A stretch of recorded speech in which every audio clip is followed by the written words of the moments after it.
आपका भी गला मेरा भी गला दबाया, मेरी जेठानी के सीने पे लात मारी है, वो बेहोश पड़ी है अभी। इनको मारा है, मेरा कुर्ता पकड़ के मेरा कपड़े फाड़ दिए गए। ये आप देख सकते हैं, जरा नजदीक आके ये निशान दिखाइए। ये देखिए बेल्टों के निशान है, यहाँ निशान है, लाल धब्बे हैं। इस तरफ भी किस पूरी तरह से बेरहमी से यहाँ देखिए। नमस्कार साथियों, मैं हूँ राजेश भसीन और आप देख रहे हैं संवाद नेशन। इस वक्त मैं खड़ा हूँ उत्तर पूर्वी दिल्ली के थाना उस्मानपुर में। आप मेरे साथ देख सकते हैं बहुत लोग हैं और ये एक ही पक्ष के हैं, यानी बहुसंख्यक समाज के, हिंदू समाज के। कल रात को मुस्लिम पक्ष के द्वारा संप्रदाय विशेष के कुछ अज्ञात लोगों के द्वारा प्रशांत नामक एक युवक को बेरहमी से मारा जाता है। रात के तकरीबन 11 से सवा 11 बजे के बीच में, जब वो बच्चा अपने घर से कोल्ड ड्रिंक लेने के लिए कोल्ड ड्रिंक की दुकान पर जाता है, तो पीछे से कुछ युवक आते हैं और उसके साथ मार पिटाई करते हैं। इस बात की सूचना जब उनके पड़ोस में जो उनका घर है, उनकी बड़ी बहन जब वहाँ पहुँचती हैं, तो उन संप्रदाय विशेष के जिहादी मानसिकता के युवकों के द्वारा उस बच्ची के साथ भी मार पिटाई की जाती है। क्या है पूरा मामला, मैं उन्हीं की ज़बानी आपको बताता हूँ। मेरे साथ वो युवक भी खड़े हैं। बेटा आप डरिए मत, आप मीडिया के सामने हैं। क्या बात थी, किस बात से आखिर इतना विवाद बढ़ गया कि उन्होंने आपके ऊपर जानलेवा हमला किया? पीछे कोई आपकी कोई रंजिश थी या पुरानी दुश्मनी थी? नो जी, क्या बात? मैं सब कोल्ड ड्रिंक लेने गया था शॉप पर, पीछे से एकदम हमला करा, मेरे को गिरा के मारा। उसके बाद मुझे खुद भी नहीं पता किन किन्होंने मारा है, कैसे मारा।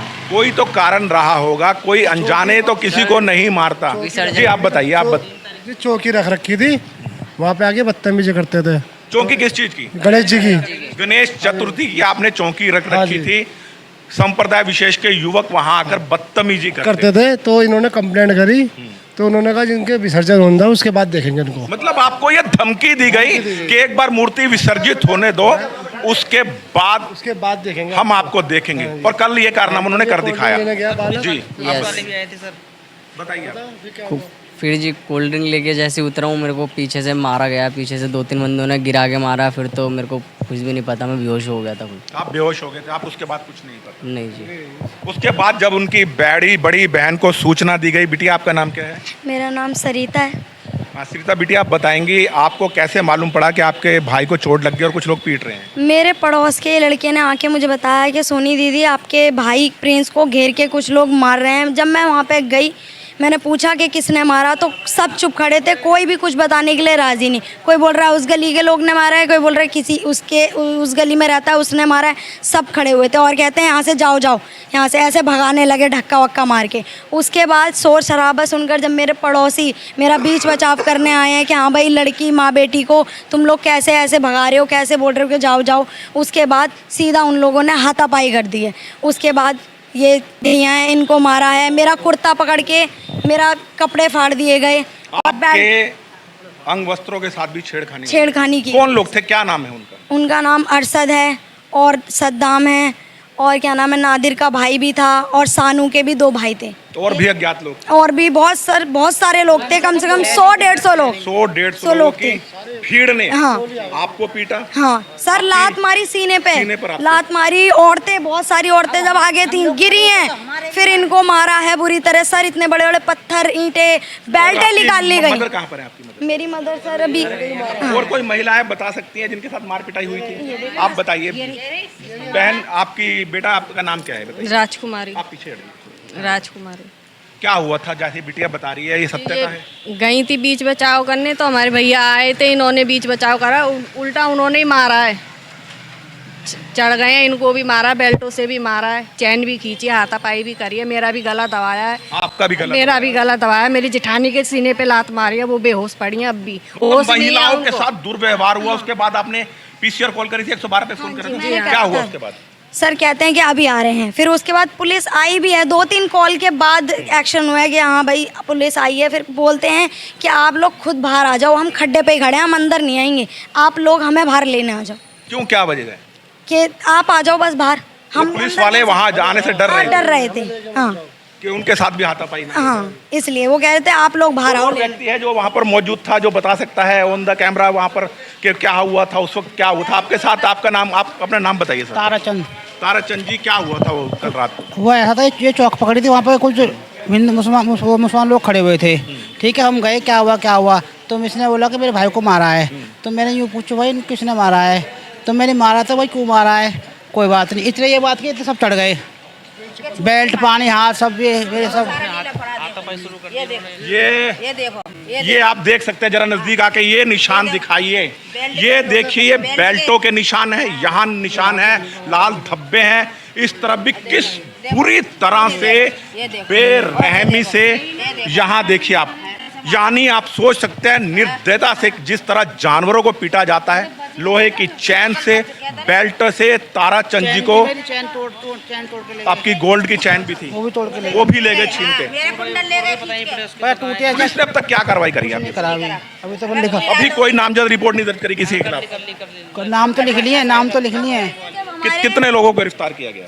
गिरफ्तार किसी को नहीं किया गया सर, गिरफ्तार यानी किसी को इतना नहीं किया। गंभीर मामला हो जाता है, एक मॉब लिंचिंग होती है, 100-150 की भीड़ आके चंद लोगों को पीटती है जो बचाव करने गए थे, उसके बाद भी अभी तक कोई गिरफ्तारी नहीं है। एसएचओ साहब क्या कह रहे हैं?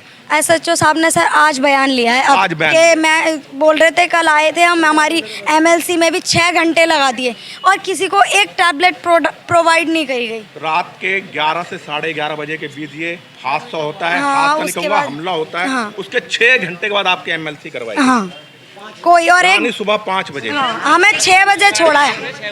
ये है देश की राजधानी दिल्ली, कोई दूर दराज का इलाका नहीं है, कोई झारखंड नहीं है, कोई बिहार नहीं है। ये एक, इधर आइए, ये एक बूढ़ी माँ है, हमारी माँ से उम्र की है, ये आप देख सकते हैं, ये इनके नीले निशान।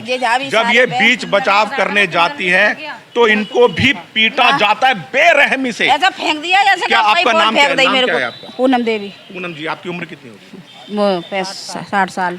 60 साल के ऊपर की है।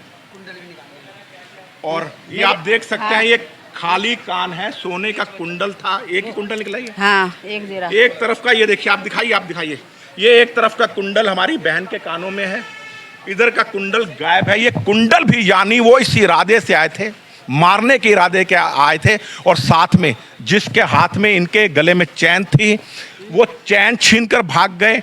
हमारी बहन के कानों में सोने का कुंडल था, एक गहना जो महिला को बहुत प्रिय होता है, इनके कानों का कुंडल छीन के भाग गए। कुंडल छीनने में अगर इनका कान फट जाता, और उसके बावजूद पुलिस की लापरवाही देखे, मैं थाने के अंदर खड़ा हूं और स्पष्ट बोल रहा हूं कि पुलिस की लापरवाही देखिए, 6 घंटे बाद इन पीड़ितों की एमएलसी होती है, और अभी तक ये जबकि नाम बता रहे हैं, उनका पता बता रहे हैं, अभी तक कोई गिरफ्तारी नहीं हुई है।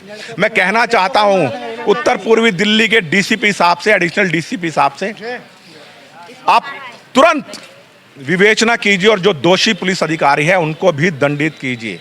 ये बिहार नहीं है, झारखंड नहीं है, ये देश की राजधानी है। अगर देश की राजधानी में इस तरह से मॉब लिंचिंग होगी तो बाकी इलाकों का कहना ही क्या। ये मुस्लिम बहुल इलाका है, 70% आबादी यहाँ पर मुस्लिम बहुल है, कुछ प्रतिशत हिंदू है, और जहाँ जहाँ भी हिंदू कम होता है, हिंदुओं को डर के साए में जीना पड़ता है। पलायन की स्थिति इतना तंग करते हैं कि गणेश चतुर्थी हो या नवरात्र हो या रामलीला हो, ये बाधा डालने की कोशिश करते हैं। और हिंदू पक्ष अगर दृढ़ता से अपने त्यौहार मनाता है तो बाद में जिस तरह इन बच्ची के साथ मारपीट हुई है, हमारी बहन के साथ मारपीट हुई है, इन महिला के साथ मारपीट हुई है, उनको पहले धमकी दी जाती है, और धमकी के बाद भी अगर वो अपने त्यौहार मनाते हैं तो उनके साथ मारपीट की जाती है। बहुत बड़ी विडंबना है। घर पे वो तो एक हमारे घरवाले को तो होश नहीं आ रहा, यहाँ पे लात हमारी सीने में भी तो होश नहीं आ रहा उसे। क्या नाम है आपके? रानी। कितनी उम्र है उनकी? 40 साल। ये देखिए, जिन शख्स के को मारा पीटा गया, मैंने इनके शरीर के निशान वो दिखाए बचाने हैं। मुझे छुड़ाने आई तो ये जब इनकी धर्मपत्नी इनको बचाने आई, जब उनको सूचना मिली कि आपके पति को बहुत बुरी तरह से पीटा जा रहा है, इनकी धर्मपत्नी जिनका नाम रानी है अभी तक बेहोश है, सीने में लात मारी गई है, लेकिन पुलिस के द्वारा देखिए किस तरह विवेचना की जा रही है। बहुत ढुलमुल रवैया अपनाया जा रहा है। अब पुलिस पे क्या दोषारोपण करूं, क्या वजह हो सकती है, ये मेरे से ज़्यादा आप समझदार हो सकते हैं। पुलिस वाले तो यूँ कहते हैं कि तुम्हें पता नहीं है, तुम मुसलमानों के गढ़ में रह रहे हो, मतलब क्या कह रहे हैं? हाँ, क्या आप मुसलमानों के गढ़ में रह रहे हो ये नहीं पता? मतलब अगर आप मुसलमानों के गढ़ में रह गए तो आपको डर के साए में जीना चाहिए। हाँ, यही कहने का आपको है। आवाज नहीं उठानी चाहिए। हाँ, यही कहने का तो यही मतलब है सर। मैं अपने सभी मीडिया कर्मियों से भी कहना चाहूँगा, जहाँ तक मेरी वीडियो पहुँचे, आप इस मामले को गंभीरता से उठाइए। ये उत्तर प्रदेश का संभल जहाँ योगी राज था, वहाँ उन्होंने कट्टरपंथियों के होश ठिकाने लगा दिए। लेकिन देश की राजधानी दिल्ली में आज एक हिंदूवादी सरकार है, बीजेपी की सरकार है, केंद्र में बीजेपी की सरकार है, पुलिस गृह मंत्रालय के अधीन है, यानी अमित शाह जी के अधीन है। उसके बाद भी दिल्ली की राजधानी का बहुसंख्यक समाज प्रताड़ित हो रहा है, पीड़ित हो रहा है। मैंने अभी पीछे ब्रह्मपुरी घटना दिखाई थी, किस तरह वहाँ से हिंदुओं के पलायन के पोस्टर लगे थे। क्या इस इलाके में भी दिल्ली पुलिस चाहती है कि हिंदुओं के पलायन के पोस्टर लगे? जिस तरह बच्ची बता रही है कि पुलिस वाले कह रहे हैं आपको ये डर नहीं है कि आप मुसलमानों के गढ़ में रह रहे हो, यानी उनके गढ़ में रह रहे हो तो आप मौन धारण कर लो, आप रिपोर्ट लिखवाने ना आओ। और रिपोर्ट लिखवाने आते हैं तो ये रवैया देखिए, ये इंसाफ की मांग के लिए ये लोग बेचारे प्रताड़ित लोग थाने में खड़े हुए हैं और इनकी कोई सुनवाई नहीं है। बस ज़्यादा कुछ नहीं कहूँगा, वाणी को विराम देता हूँ। मैं राजेश भसीन, संवाद नेशन के साथ, थाना उस्मानपुर से। जय हिंद, जय भारत।